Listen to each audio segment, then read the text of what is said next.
Xin Ciao, what's up everybody? How we doing today? Welcome to the Fat and Broke channel. I am Fat. In this video today, we're going to talk about how expats that move here have to get used to the cultural differences coinciding with neighbors if you live in a all Vietnamese neighborhood. So yeah, we're going to get into this video. We're going to talk about it pretty extensively, and I'll give you my opinions on it. So for the most part, I've talked about this so many times when it comes to renting an apartment. So possibly if you haven't watched a apartment renting video of mine, you have not heard me kind of talk on this.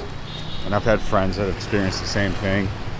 And this was one of my experiences at my first places here, my first apartment.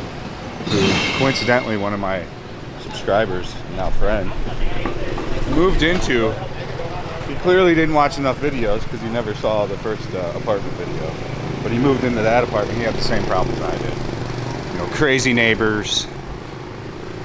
The reason why I bring this topic up is because in the newspapers, this is like, in one newspaper in VN Express, this is like the most read article over the past week, which I found to be fascinating. That this is like the number one top read article, but the truth in the matter is it's very hard to, like, the article tried to write it up like it's pretty easy for an expat to move into, like, you know, say like a District 5 in a all, and when I say all Vietnamese neighborhood, I mean that it's not like a likely place where an expat lives.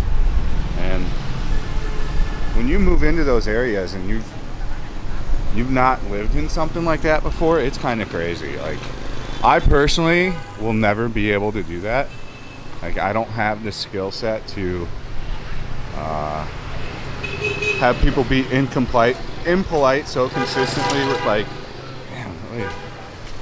Dude, just got water on me, man. So, so consistently not caring about people's time. And, just the karaoke music fights I would get in with my neighbor were enough, and like the guy just didn't care. And if you've ever like had a bad neighbor, you know, you can't wait to move. You know, how many places have you ever moved? In LA, it's, you know, getting a bad neighbor that's on rent control can be the worst thing in the world. But getting a good neighbor that's been there for 20 years can be the greatest thing in the world. It's like it's a full hit or miss, you know.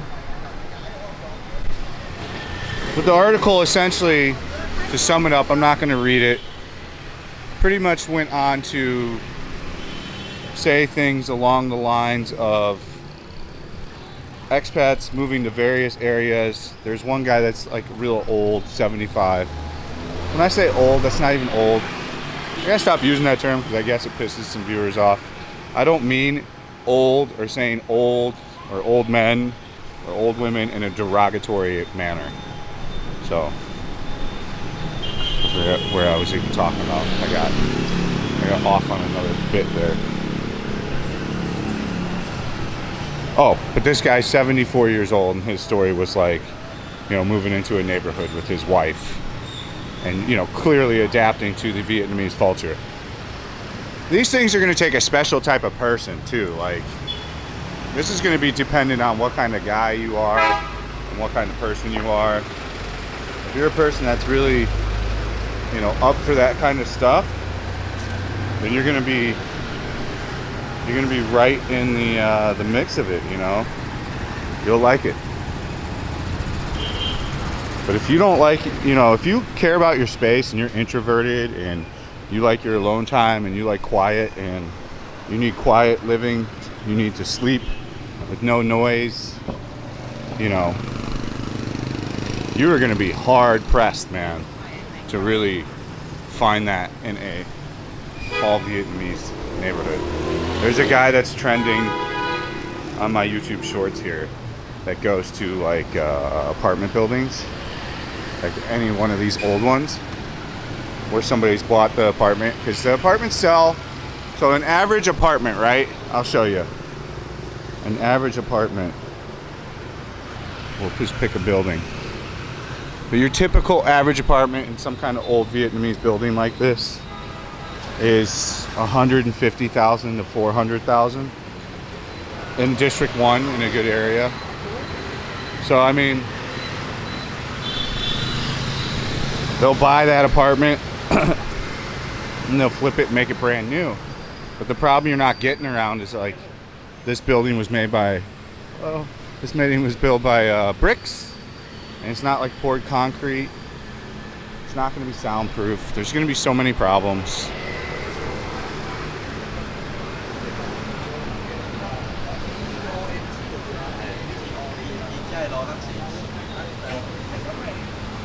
So I mean, I think it's really, it's going to be up to you, and if you can really put your effort forth. I'm trying to clearly think my words through, because I think there's certain people that can do it really well. Like, I've met quite a few people that, like, a couple of older guys that have enjoyed living in these areas and getting to know, like, if you're a people person and you want to get to know your neighbors and you don't care about chickens and you don't care about karaoke music and things don't bother you, you're going to be fitting right in. But if you like, that stuff bothers you, you're going to have problems. Like, I've seen people self-destruct here. I've seen people leave the country because of just like living environment, you know, going to 2 apartments in a row that weren't good for them. Like, you know, even in every apartment place you can find a shitty apartment. Like, you can get an apartment in Golden River, for example, that's like a lemon apartment. There's a lot of lemon apartments. Let me tell you, there's a lot of lemon apartments. There's a lot of them. There's a lot of them. There's a lot of them in Golden River.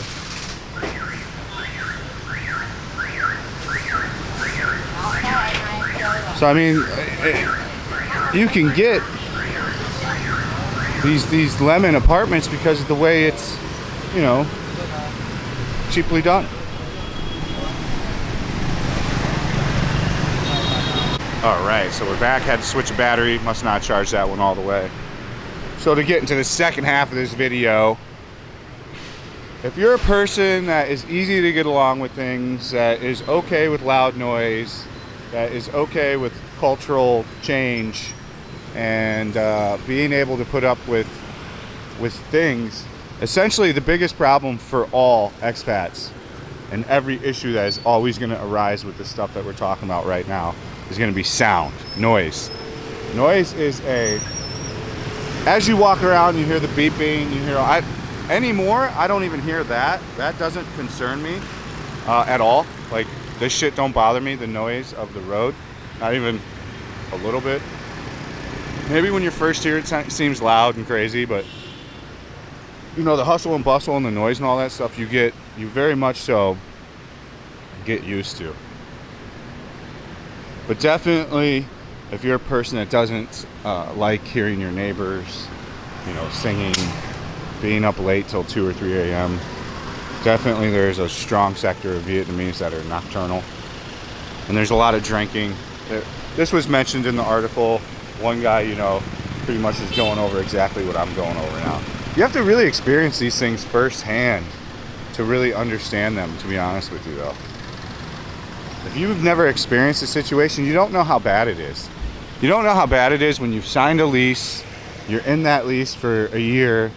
The first 2 months maybe is great in the apartment, and then, you know, you start to hang out at home more. Because when you're first here, if your first couple apartments, you might not ever be at home a lot. Like, I wasn't at home at that first apartment for 6 months. So once me and Winnie got serious and she was over every day, you know, we started to really hear the neighbor, and I wasn't going out till 4 a.m. every night.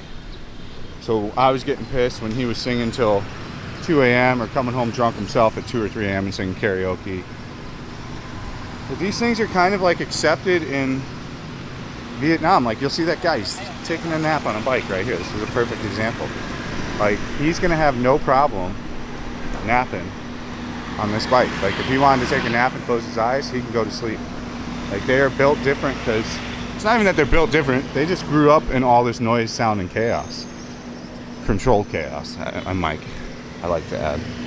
But they essentially grew up in this stuff, so it isn't anything like it is to us. And you know, we're difficult people especially Americans. I don't know about you Aussies and all the other people watching, but Americans are fucking complainers, man. So they're definitely picky. You're gonna be upset if you don't get, you know, what you want. So that's always why I'm a huge proponent of a newer high-rise, you know. I don't care which one you go to, there's so many now and they're building so many. There's gonna be so many options for newer high-rises, and it's just gonna convert into all high-rise living like Singapore and South Korea, Seoul, like all the big cities, especially once the mass transportation metro system's done. Once that metro's done and everything's all connected and going, yeah, 100%. So pretty much really in closing, it's gonna be a lot of cultural change. If you've got a really big family and your family's always been super involved and you're always around them and always doing stuff, you're gonna fit in with that stuff fine. If you're not a big family guy and you haven't done that stuff, it's gonna be a change for you. You're definitely gonna have to be doing a lot of stuff you wouldn't normally do because you just never did that stuff. So, like the family, it's important because you're marrying the family. I don't even care. If she's got some kind of weird estrangement with her family, by the way, that's a big red flag here. That's not normal behavior for the most part here. These are all red flags. I don't want to get off on the other things, but this is another common thing where like the girl is 25 here. She's pretty hot. She's got like a 7-year-old kid and the parents have it back in like the Mekong Delta, and she's just living here like that never happened and onto like a new life. Why that might seem not that big a deal, that's a pretty big red flag as far as I'm concerned. That's up to you. You can think what you want.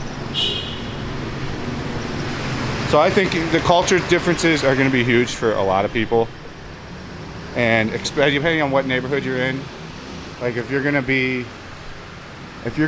in a Vietnamese neighborhood, you're going to get frustrated if you're from America, unless you grew up on a farm.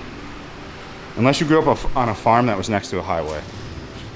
That is a perfect way to explain it. Pretty much that's it, you know. Parking down here. It just keeps going. I don't know why they just don't open this up all the way down. So this is your warning or not warning. Overall, I'm consistently happy with my family here. Wynn's family's easygoing. All the pressure family-wise comes from her. She supposedly says that they yap in her ear, but I don't think it's quite as intense as maybe it is. But they seem really no pressure when I'm around. It's very chill. Bet you didn't know you could cut through all this and go to this is my shortcut to I kind of just showed you the fastest route from Japantown to here if you had to get here in some kind of super hurry. Alright. I don't think there's too much more. Ciao. I don't think there's too much more. It's okay, come south. I don't think there's too much more I want to add to the topic. You let me know what you think on the topic. What have been your experiences if you do live here? This is mainly going to be a shout out to the expats that are living here or going to be living here. What are your experiences? I know there's quite a few of you guys that have lived here that do like live with the family and love the whole thing. For me personally, I don't know how I would ever be able to do that. Maybe having kids would change the game, I don't know. But I certainly now couldn't envision that kind of lifestyle. But you let me know in the comment section. As ever, there's all kinds of additional content over on the patreon.com/fatandbroke. Also, if you want to have direct communication with me, I answer DMs usually on Mondays and Tuesdays on Patreon. I just answered a bunch this morning. So yeah, if you want to directly talk to me, that's the way to do it. Also, if you want to go on a private tour, that is also the way you would have to do it. I live stream quite a bit now. We are going to have pretty much a semi-full-time schedule of live streaming soon. So if you want to check that out, that's on kick.com/fatandbroke. Thank you guys so much for watching. Stay frosty. We shall see you on the next one. Peace out.